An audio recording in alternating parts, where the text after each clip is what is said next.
KG কচ্ছপ ছেড়ে দেওয়া হয়েছে। হানিফুদ্দিন সাকিব, হাতিয়া, নোয়াখালী প্রতিনিধি। নোয়াখালী হাতিয়ার মেঘনা নদীতে গতকাল উদ্ধার করা হয়েছে 40 কেজি ওজনের এক বিশাল কচ্ছপ। স্থানীয় জেলে শেখ ফরিদ মাছ ধরার জন্য নদীতে জাল বসান। পরে তিনি তার জালে একটি কচ্ছপ আটকে যেতে দেখেন।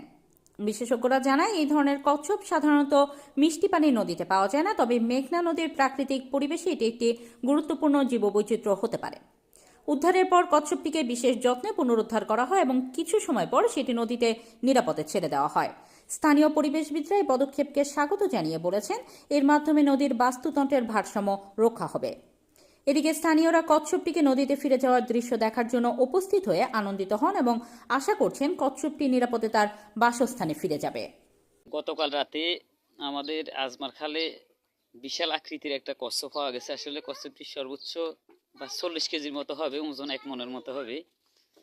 আসলে গত রাত থেকে অনেক মিডিয়ার ভাইয়েরা এবং পানি সম্পদ মন্ত্রণালয় লোক ওনারাও কিন্তু নৌ পুলিশ ওনারাও আমাকে ফোন দিয়েছেন। আমরা আসলে কচ্ছপটা আমরা রাত্রের বেলা কিন্তু আমাদের নৌকাতে ছিল এবং আমরা সকালে কচ্ছপটা ছাড়ি দিছি সাগরে, যেহেতু এসবগুলা খাই না, মানুষ বিক্রি করা যায় না, এর জন্য আমরা ছাড়িয়ে দিছি সাগরে।